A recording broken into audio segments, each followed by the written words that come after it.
Beauty च्यूटी खाता, beauty च्यूटी खाता।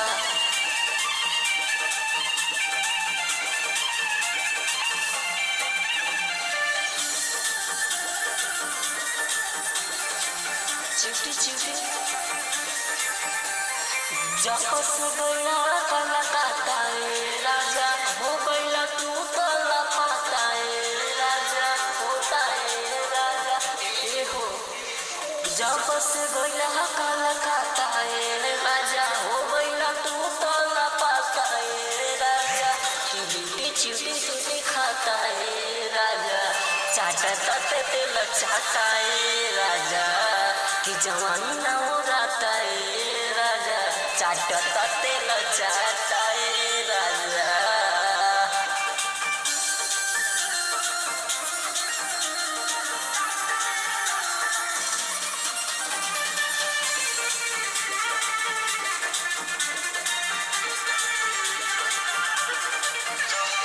सत के चौधरिया उड़ई तबलम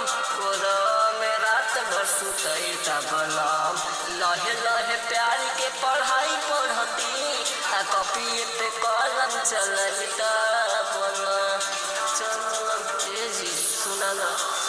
सट के चौधरिया उड़ई तबलम कोरवा में रात भर सुतई तबलम लहे लहे प्यार के पढ़ाई पढ़ती आ कॉपी पे कलम चलई तबलम तेरा रेल के डलाता राजा यही से तदिया भभकाता राजा की ब्यूटी च्यूटी खाता राजा चाटता तेल चाटा राजा की जवानी ना उड़ाता राजा चाटता तेल चाटा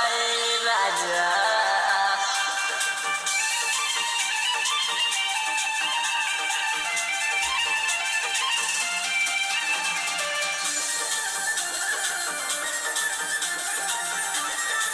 तेल चाटा मालक ना खाली बाए चेंसी हो ATM ना फेंकता करेंसी हो तू नहीं बुझबत के पूछियो मेहर के मरद इमरजेंसी हो ये राजा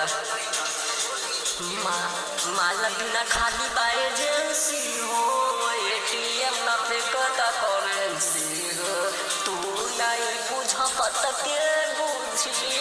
मेहर के मरद इमरजेंसी हो तेंदो तपवन के खाता है राजा यही से तू सारे को सुनाता है राजा की ब्यूटी च्यूटी खाता है राजा चाटता तेल चाटा राजा की जवानी ना उड़ाता है राजा